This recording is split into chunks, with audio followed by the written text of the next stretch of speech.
Ayan, ayan na. Pag kinumpile yan, ayan, ganyan na yan. Di ba? Ayan, para makita nyo. O, kinukompile ko yan na ganyan. Ayan na. Yung, di ba, paunti-unti ko yan binigay. Pero pag nakakompile na siya, ayun na siya. Magkakasama na siya ng marami. 20 sheets, 1920. Tsaka malalaking papel na bago yung blueprint. Yung sa ginagawa natin muna, ang tawag doon, ganyan. Ayun, pag dinaki mo, ayan na, ganyan.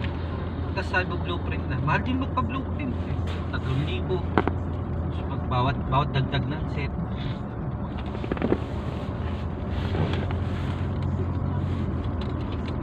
May taga-drawing, syempre. Ayan, si JC. Pero yung girlfriend ni JC, arkitekto na pasado na. Tapos si Ruel, isa kong klase, siya pumipirma. Si Alex, pumipirma. Siyempre, hiwa-hiwalay.